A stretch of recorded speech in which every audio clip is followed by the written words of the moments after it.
Baliin ang gayuma ng ibang tao sa inyong minamahal, sa inyong asawa o kinakasama. Kung sa tingin mo, si partner mo ay nagayuma ng ibang tao, ay gawin mo itong mabisang ritual na ito upang maputol ang gayuma ng iba. Di ba minsan mararamdaman natin mahal na mahal tayo ng ating partner, wala naman kayong problema, may nakilala lang siyang iba, instant, bigla siyang nagkagusto doon, malamang nagayuma yun. Kayo mismo, makakaalam nun, mararamdaman nyo na ang inyong minamahal ay biglang nagayuma ng ibang tao.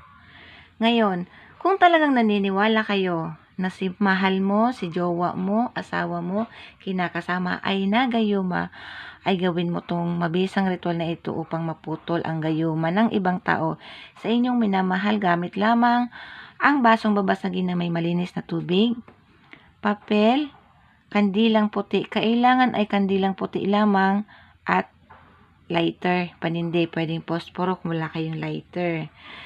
So, gagawin nyo po itong ritual na ito tuwing Martes or gagawin mong ritual na ito Martes o kaya Biyernes. Yan ang mga dalawang araw na yan ang mabisang malakas na araw upang gumawa ng mga ritual. Tapos, gagawin mo ito ng umaga, 6 to 9 a.m. na nakaharap ka sa silangan. Pag kumpleto na po ang inyong materyales, ang una mong gagawin ay ihanda mo ang iyong sarili. Kumbaga, ang sarili mo ay punuin mo ng pagmamahal na gagawin mo ang ritual na ito para mabawi mo ang inyong minamahal o para maputol ang gayuma ng ibang tao sa inyong minamahal. Dapat wala kang nararamdaman na kahit anong galit, kahit kanino, para madali mo pong mapagana ang ritual na ito.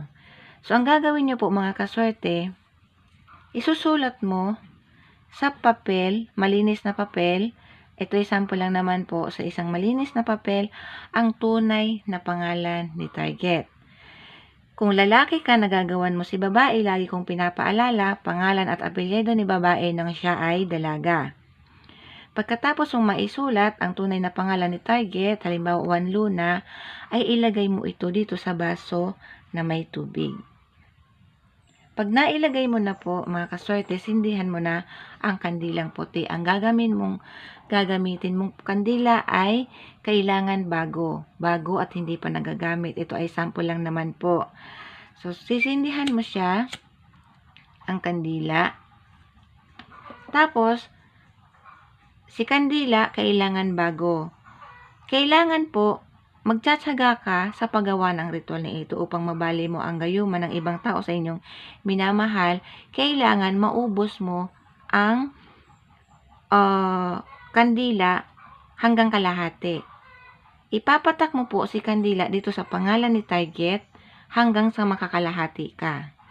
So, ang gagawin nyo po habang ipinapatak mo dito sa kandila, babanggitin mo ang spell na gayuma ng iba sa aking minamahal ay baliin gamit ang kandilang ito, gamit ang aking lakas.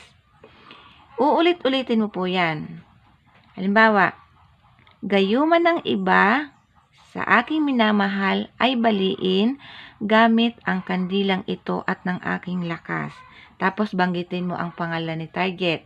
Juan Luna, ikaw ay babalik sa akin at mawawala ang bisa ng gayuma ng ibang tao sa inyo. Sasambitin mo po yan ng 11 times. Halimbawa po, gayuma ng iba ay baliin or gayuma ng iba sa aking minamahal ay baliin gamit ang kandilang at gamit ang aking lakas. Juan Luna, babalik ka sa akin at ang gayuma ng ibang tao ay mawawala sa inyo at ako na lamang ang mamahalin mo habang tayo ay nagsasama. Tapos, yung pangalan po ni target, kailangan mapatakan mo siya ng kandila. Ipapatak mo ng ipapatak ang kandila doon sa pangalan ni target. Tapos, 11 times mong babanggitin ang spell na gayuma ng iba sa aking minamahal ay baliin Gamit ang kandilang ito at gamit ang lakas ko, Juan Luna, bumalik ka sa akin at maputol ang gayuma ng ibang tao at tayong dalawa ang magmamahalan. Depende po sa inyo kung anong hilingin mo sa kanya. 11 times mo po yung babanggitin, tapos patakan mo lang po ng patakan ang kanyang pangalan. Hanggang sa yung kandila po ay mga lahati na. Kailangan po ay magtiyaga ka, huwag ka pong mainip. Kung gusto mong mawala ang bisa ng gayuma ng iba, gusto mong mabali, maputol ang gayuma ng ibang tao sa inyong manamahal, ay magtiyaga ka po, huwag kang maiinip. Tapos, pag halimbawa, nasambit mo na yung spell ng 11 times, ay patakan mo lang po ng patakan ang papel na may kanyang pangal hanggang sa mga lahati na yung kandila. Ngayon po, pag halimbawa nangalahati na si kandila, patayin mo na po ang apoy ng kandila. Tapos, yung wax, di ba iyan po may wax, ilagay mo po iyan, itong baso na ito, na may wax, ilagay mo to sa ilalim ng kama nyo magdamag.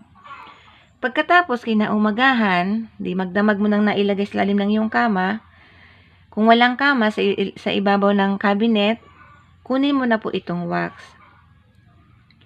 Kunin mo lang itong papel na pinatakan mo ng kandila, yung may wax. Halimbawa ito. Tapos balutin mo po ito sa isang papel. Pwedeng coupon band, basta balutin mo sa isang papel. Kung wala kang papel, pwedeng tissue, basta kulay puti. Balutin mo ito. Pagkatapos, pag naibalot mo na sa isang papel o kaya tissue itong may wax, ay ibaon mo ito sa lupa. Ibaon mo ito sa lupa upang tuluyan ng mabali, maputol ang gayuma ng ibang tao sa inyong minamahal. Ganun lamang po kasimple upang mabawi mo ang inyong minamahal. Basta mag-focus ka lang po sa inyong paggawa. Sasamahan mo ng dasal ang lahat ng ritual na inyong ginagawa. So sa ngayon po, sana po ay may matutunan po kayo dito. Kung sa tingin mo ay nagayuma ang inyong minamahal, ay gawin niyo po ang napakamabisang ritual na ito mga kaswerte. Maraming salamat po at mag-iingat po ang lahat. God bless po mga kaswerte.